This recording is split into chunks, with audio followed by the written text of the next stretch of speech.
once upon a midnight dreary, while you ponder weak and weary over many a quaint and curious volumes of forgotten lore, dare you delve deeper into the abyss of the unknown? Welcome, dear listener, to a realm where shadows whisper secrets and the veil between reality and nightmare thins. As you navigate these twisted tales of darkness and dread, let the chills that dance along your spine be a testament to the macabre delights we unfold. If these stories ensnare your imagination and haunt your dreams, don't forget to like, subscribe, and share. For the more who join our dark descent, the deeper we can plunge into the eerie abyss together. And remember, as you turn off the lights and let the darkness embrace you, true terror lies not in what you hear, but in what you fear.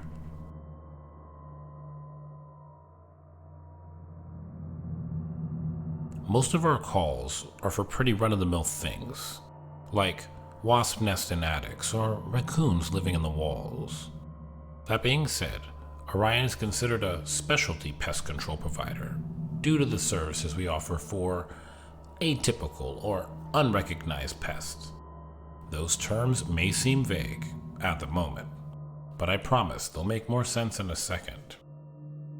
A general rule of thumb, if you think what you're dealing with is an unidentified animal, is that salt repels most things.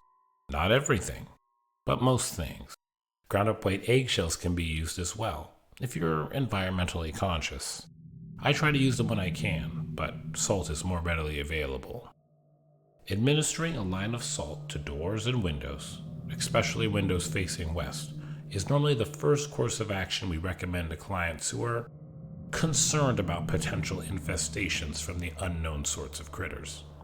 However, if you believe that there's an infestation already taking place, it's also possible to use the salt to try to contain the pest until someone is able to remove it. With that being said, sometimes more aggressive action is necessary when you're dealing with an atypical pest. On that note, here's a little PSA from your friendly neighborhood pest control specialist. Avoid coming into contact with any deer, raw venison, or cervine fecal matter for a while. I know that most people don't feel inclined to play with deer crap to begin with, but you'd be amazed at the insane amount of things I've seen grown adults do. And unfortunately, many of those things were, indeed, scat related. Anyways, we received a call from a client claiming that her dog was attacked by a doe, of all things. Typically, we don't have to deal with deer since they tend to avoid humans. Normally, that's the Department of Wildlife's authority. But something was clearly off about this one. Initially, I was thinking that it had chronic wasting disease, since one of the symptoms noted in affected animals is that they no longer become skittish around humans. The client was, understandably, frantic on the phone. It just came up and bit my dog, and now it's in my yard. It won't leave. I swear it's waiting for us to come back out. CWD is essentially deer Alzheimer's. So attacks from affected deer are typically brought about by confusion on the poor dying animal's part. That prompted me to ask the client about how the deer looked. If it was emaciated, that would be a dead giveaway. She said its stomach was bulging, like it was pregnant. It was apparently watching her and her frightened doggie through the window, drooling. The distended stomach gave me pause. That wasn't usual for CWD. Thankfully, it was a slow day, so I was able to get over there as soon as possible. Before I left, I called one of the guys from the Department of Wildlife, knowing that they'd want to hear about it, especially if this was some sort of deer disease that could be going around. The officer said that he and his partner would take a look, but they were going to arrive a bit after me. No problem there. When possible, we live trap the pests that we're called out for. That being said, some of these unidentifiable animals can be extremely dangerous, which is why a firearm, a container of salt, and a knife with a silver blade are required to be on us for every call. even if it appears to be something harmless. Appearances can be deceiving. My boss learned that one the hard way. As such, the knife and the salt stay on my tool belt at all times. We also have a tranquilizer gun for larger animals, which I thought would be useful for the deer. When I first got there, I didn't see the doe, so I circled around to the backyard, tranq gun at the ready. An expensive-looking swing set shaped like a castle stood like a colorful fortress, the chains squeaking as they swayed in the wind. A few yards away, the deer snorted at me, its hoofs stomping the ground. The animal's fur was disheveled. Its ears were drawn back close to its head. Foamy strings of drool hung from the corners of its mouth. The white patch of fur on its neck slick from excessive salivation. Whether with CWD or something else, this deer was definitely sick. Best not to get near it. I shot it with the tranq gun. It let out a small grunt of alarm, taking a few ungainly steps towards me. I stepped back, trying to keep my distance until the animal could be knocked out. It shuddered, mouth open like it was about to vomit. At first, I thought the long pink thing in its mouth was a doe's tongue, but then more appeared. Long tendrils unfurled from its throat, stretching along the grass towards me. A loud crack echoed in my ears as the deer's jaw snapped. The deer's body convulsed violently, its bloated stomach rapidly shrinking as these abhorrent things slithered out of its mouth. I let out an extremely professionally sounding whimper as I booked it for the swing set. Something you should know about me is that I have a phobia of worms. Snakes, spiders, rats, no problem. But for some reasons, worms make my skin crawl. The deer had fallen to the ground, and the poor animal, still alive and quaking as its body was dragged by the worms crawling out of its throat across the lawn, slowly inching towards me. A low, pained noise came from the deer each time that it was jerked along. Once I'd pulled myself into the swing set's tower, I took aim at the deer's head with my rifle and fired. Blood and gray matter splashed across the yard. The worms twitched, thrashing around like jump ropes wielded by particularly aggressive toddlers. I shrieked back, grimacing, becoming slightly nauseous when I looked a little too closely at where they protruded at what was left of the deer's open mouth. I fired again. The worms jolted from the impact, their thrashes becoming more lethargic as their host died. The ropey bodies slowed in their convulsing down to mere twitches, until eventually they were limp on the ground, fanned out in separate directions along the grass. I watched the worms warily, not convinced that they weren't going to suddenly start writhing again. Gingerly, I reached for the salt, wondering if I should go down and pour it on the worms, just to make sure that they were actually dead. All I had to do was go down there, where they were. Worms roughly the width and length of a human intestine. Worms that appeared to have taken over the body of a deer. Fuck me. With a deep breath, I reluctantly slid down the slide to get down from the tower. With how tall I am, I scooted only a tiny bit before the soles of my boots touched the ground. My jaw clenched in anticipation. I got to my feet quickly as one of the worms weakly squirmed, trying fruitlessly to get nearer to me. It had a round, jawless mouth, edged by rows upon rows of small, sharp teeth. Ugh. Resisting the urge to flinch away, I lifted the lid for the salt and dumped it on the horrible creature. It began its thrashing anew, and I jumped back, preparing to run back on the swing set like the big hero that I am. But thankfully, the worm seemed to be in its death throes. After the last bout of writhing, its movements finally ceased. Thank God. I repeated this process with the other ones until they were all immobile. By the time I was done, I was shaky and trying to regain my composure. I promise I'm not this squeamish about most things we deal with. It's just worms that get to me. And even then, I still get it done. I waited until the wildlife guy showed up to knock on the client's door. Truthfully, my hands were still shaking a bit, since my adrenaline was also wearing off, so I kept them in my pockets. I didn't want her to get even more freaked out than she already was, especially with the news I was about to give her. I informed her that the deer's body was being taken by the Department of Wildlife to run tests, advising her to take her dog to the vet and check for any signs that the worms may have infected it. Her face paled. Worms? Unfortunately, yes, I replied, resisting a shudder as I recalled their rows of teeth against my will. I don't know how the species of parasite spread, so just to be safe, have your dog checked. The Department of Wildlife is going to take over from here. They'll be able to give you more information once they've examined the deer a bit. Before I left, I discovered the wildlife guys were just as disturbed by the worms as I was. One officer said that he'd never seen anything like it. They planned to take the doe's body for testing, and said that they'd let both the client and me know if they found anything out. Later that evening, I received a call from the Department of Wildlife. They wanted to know what exactly I did to kill the worms. I told them, growing concerned. The client's dog was being quarantined after the vet found strange reading in its blood work. That made my blood chill. The client and her family were also being advised to visit a doctor in case any of them also came into contact with any infected biological material.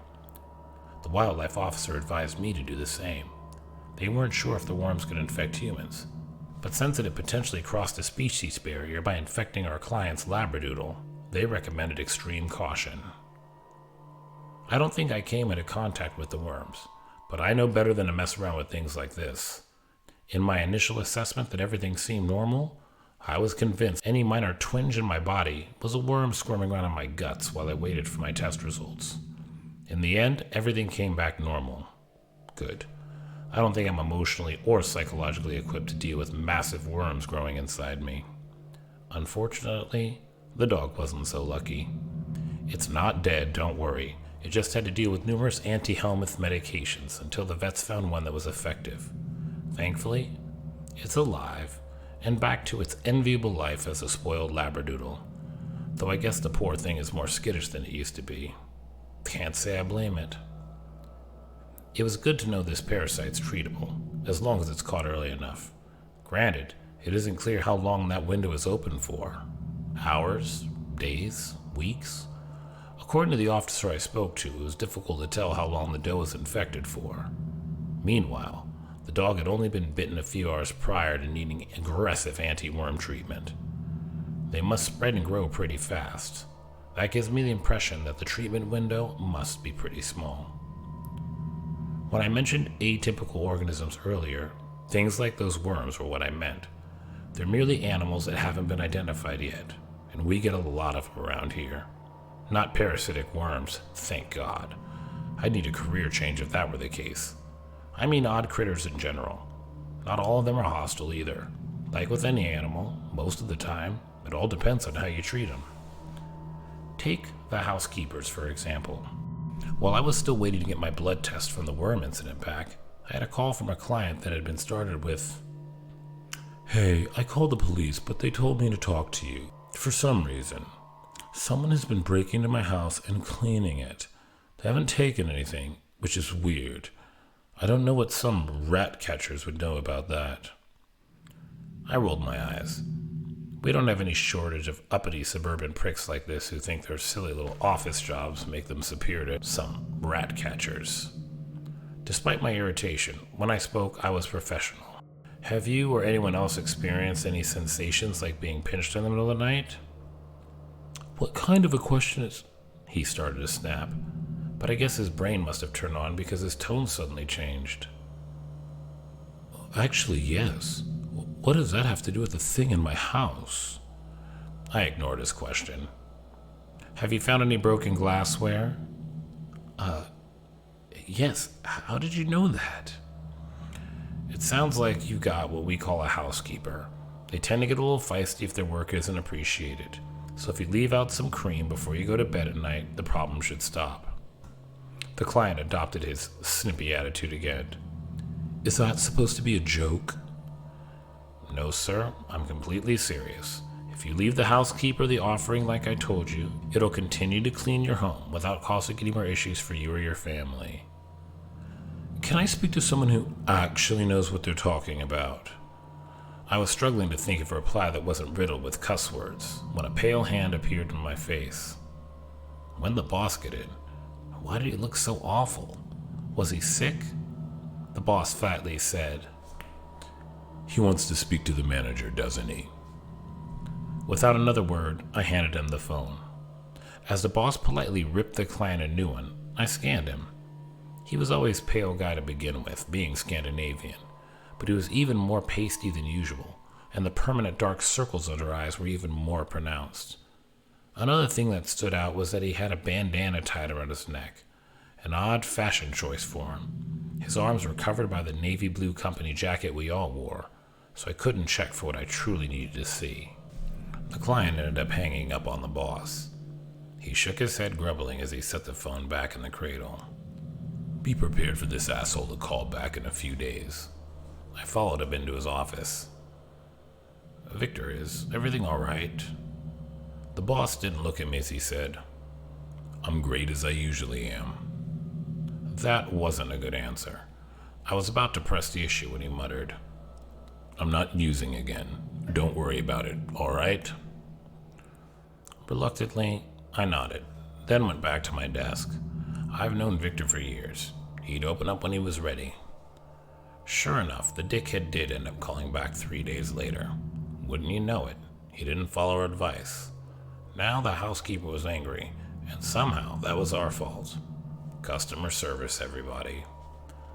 I dragged our new hire, Raina, along for this one to give her some experience. This was her first time seeing what happens when the housekeepers are mistreated. I just prayed that it hadn't transformed. In case it hadn't, I took a container of fresh cream, hoping that the late offering would be enough to calm it. The client and his wife were cowering in a hotel, leaving the house entirely to us by giving us permission to use their spare hidden key. When we got inside, the place was wrecked. Broken glass littered the carpet and the kitchen tiles. Cabinets were left wide open, emptied during the housekeeper's tirade. The white couch looked as if it had been clawed. Family photos were ripped up on the floor. I told Raina to keep her container of salt handy. Wide-eyed, head swiveling to take in the state of the house, she obliged. It hasn't followed the family, which hopefully means that it hasn't transformed yet, I informed her. So what does that mean? She asked. That means it can still be reasoned with. I found a bowl that hadn't been smashed and poured the cream into it. I loudly announced that I had a gift for the housekeeper. Transformed housekeepers will still accept cream. They'll just try to pull your ears off afterwards. Anxiously, I waited to see what would come out. The floor above me creaked. Raina noticeably stiffened, looking at me for guidance, trying to emulate my body language. One thing I can pride myself on is that I'm decent at pretending to be more calm than I actually am in circumstances like this. Worm incident aside. The footsteps descended the stairs, revealing the client's agitated houseguest. The bipedal, humanoid creature couldn't have been much taller than 2 feet. Neatly combed, coarse brown hair covered its wrinkled body. Its brow was furrowed in a scowl, its lip curled in distaste as it showed off crooked, small teeth. Where it would have made sense for a nose to be, there was only a bony hole in its place. In summary, it hadn't transformed yet. Thank God. Disgruntled, the housekeeper stumped over to the bowl of cream, clutched it with both hands, and downed it in 2 gulps. The entire time, Raina watched with wide-eyed fascination. Once it was done, the housekeeper glared down at the table. It grumbled, "You got any Baileys, girl?" "I do not," I replied ruefully. "Shame. You'd be needing Baileys too if you had to deal with these fucking people." Not wanting it to get angrier, I poured some more cream. This time it sipped gently at its offering, seeming to settle down some. When dealing with a housekeeper, it's important to always be polite. As such, I courteously asked the housekeeper if I could be excused for a brief moment to talk to Raina. He gruffly agreed. I whispered to her, "Stop staring at him. He'll consider that rude." Instantly, Raina looked away from him. I continued, "If you have to speak with a housekeeper, make sure you act like you're dealing with royalty. No smart-mouthing, and no matter what, do not smile or laugh in its presence. Don't tell it your name, and don't ask for his. Understood?" She furrowed her brow at me, but she didn't question me, as she did what she was told, coming over to join us at the kitchen table. When I rejoined the housekeeper, I said mildly, "Your hosts have been ungracious." The housekeeper snorted. "Oi, no need to sugarcoat it, girl. Fucking ill-mannered, snot-nosed, layabout jagoffs is what I'd reckon they are. I nodded. He wasn't wrong. Raina, following my lead, did the same. Alls I ask for is a damn bowl of cream at the end of a long day's work. But these people wouldn't know a good day's work if it bit 'em on the arse. They's a fucking waste of air, I reckon. It carried on ranting and raving like that between sips of cream. Silently, I let it, making sure to keep my eye contact brief enough to avoid staring, but long enough that the housekeeper would know that I was properly paying attention to our one-sided conversation. The housekeeper's vocal rampage continued. They couldn't even be bothered to be rid of me themselves. They sent 2 little girls to go in and do it for 'em. Maybe I'll stay just to spite 'em, break some more of their precious china. Keeping my tone gentle, the same voice I use for young children, argumentative clients, I tried to de-escalate things. But you're such a dedicated worker. Your talents are wasted on people like this. You deserve to be recognized for your efforts. The housekeeper sipped his cream thoughtfully. Oi, you speak truth, girls. Truths they are.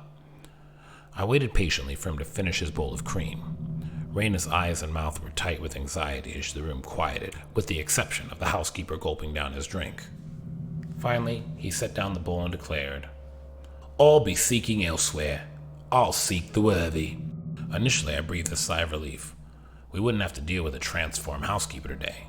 The 2 idiots that pissed it off won't go missing. Not like the others we couldn't get to in time. The client may be a prick, but I don't wish that upon him. I wouldn't wish that on anyone. Before we left, I had Raina help me line all of the house's entryways with salt. While I doubted the housekeeper would come back, I didn't want to leave it to chance. So, do you think our client was grateful? Take a guess. For whatever reason, the idiot thought we'd clean his house for him after we got rid of the housekeeper.